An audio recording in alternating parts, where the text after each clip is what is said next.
Oh, we finally made it. Part three of this trilogy of MyGM Mode awesomeness. If you've missed the other two videos, they are linked down in the description. But you read the title right. You want to lose General Manager Mode on purpose? Because today's video, we're completely breaking the game.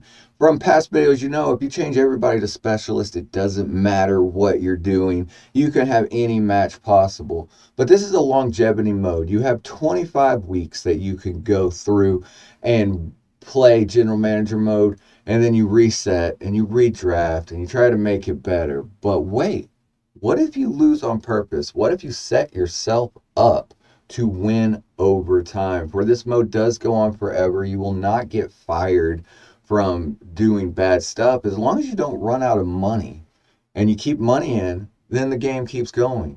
So here's a few tips and tricks to get the most fun out of my general manager mode in WWE 2k23, and it is absolutely incredible sometimes. So here's your tips. Number one, I guess, and we'll just keep going through the list. I'm not going to put all numbers on them. You pick which one's your favorite tip and you comment down below. And if it's helped you out, make sure you hit the like button because it just helps me out a lot. But here we go. So number three, or what did I say, number seven on the list? I don't know. I lose track of numbers. But we have specialist all set up. If you watch the past two videos, you would know that we have everybody set as a specialist. But now when you go into your draft, don't draft Brock Lesnar, don't draft Roman Reigns. Build your roster out. Go down to the very bottom of the list and draft the cheapest wrestlers possible that are available for you. Build up your tag team divisions on the men's side. So you want to get at least 4 tag teams where it doesn't matter who they are, just make sure you have 2 heels and 2 faces. We'll use Hit Row and Imperium and Viking Raiders and the Usos. So you have them set up and you can interchange them in between rivalries with each other for the longevity of the whole time. That completely fixes your tag team division. No more mixed tags. You can just go ahead and have these guys versus these guys versus these guys. Go through and pick 4 to 5 wrestlers to go after your Intercontinental title and 4 to 5 wrestlers to go after the World title.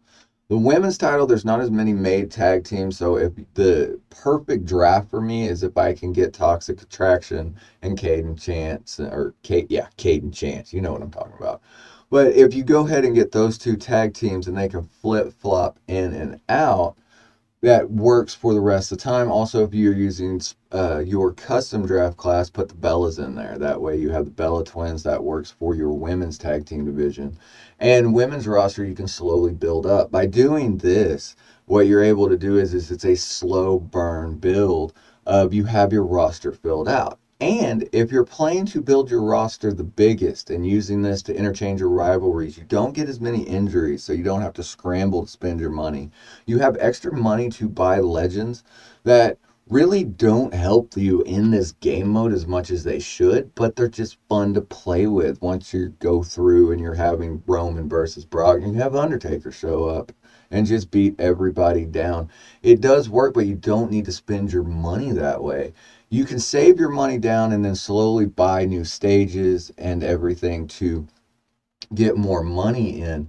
But you'll lose early in the few weeks. But by building and making a bloated roster, like AEW style bloated roster, you are able to go through and complete all of your challenges that will give you more perk cards and that will give you more money as you go through. By losing on purpose, though, your first season, you are able to keep rosters. And by doing that, those rivalries carry over.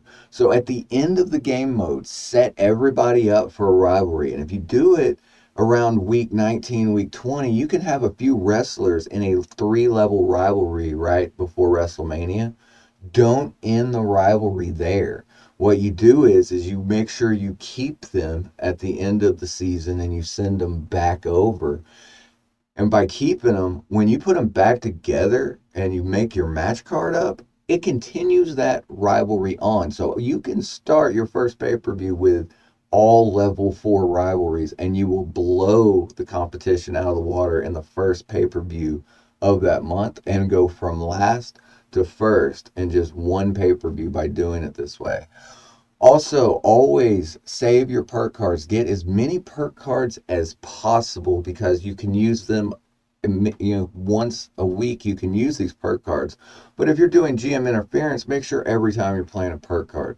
Make sure if you're doing a cage match, you have cage match cards to play. They are completely random the way they work, but if you look at this game as a Monopoly style board game and not compare it to GM modes of the past, it will make a lot of difference for you. And it can come together and make the greatest mode of all times. Other tips and tricks that we got is don't put your titles on the line every week.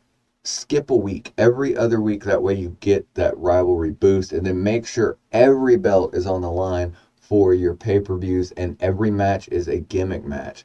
If you save your money on the roster early, you make money and have plenty to make all the gimmick matches that you want. Always do Triple H's challenges, as dumb as they are.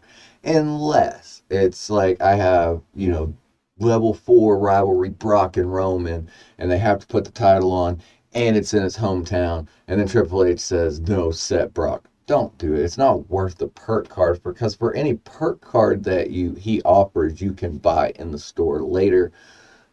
The only thing that offers is completing your commissioner goals. If you've already completed it, then don't listen to him. Book it the way you want. But, so you lose a couple seasons early, but then you go on an 8-season streak of winning everything, which is just absolutely amazing. Let me know in the comments down below, what brand do you use? Because brands do matter. The cheap brand, just like last year, is SmackDown with the Birth of Legends. No matter who you draft, you can go ahead and pop that in. But it also stacks. So each season you will get that perk card for SmackDown. So if you're losing on purpose, as we say, and you don't spend anything in your first season, you have everything to spend in your next season. So you can do double Birth of Legends, or depending on your GM, if you don't use Xavier Woods' cheat code, next season you have it. All your perk cards carry over. You get stuff and you want to burn it out fast, but that's not exactly the best way to do it, because you will struggle as you go through later seasons, because things get more expensive and wrestlers get more picky, I guess, on what they want, and will leave you at the drop of a hat.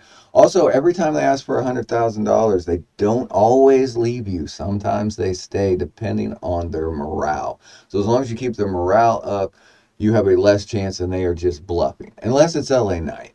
Yeah, every time LA Knight says he's leaving for $100,000, he actually leaves. But Batista never leaves, which I find that interesting. Comment down below what your favorite wrestler is. Overall, I hoped that this series helps you out and you see the magic of General Manager mode and you'll give it a try, because Universe mode is buggy and we fixed a lot of it. You can only do Showcase so many times, and if you've unlocked everything, why go back to it? And Career mode, once you beat it, I don't want to beat it again. But General Manager mode gives you something that you can play this entire time. If you're looking for the other two videos, if you just jumped in on part 3 and you need part 1 and 2, because they will help you too, I got them setting for you right here. Remember, make life your beach. We'll see you on the next video.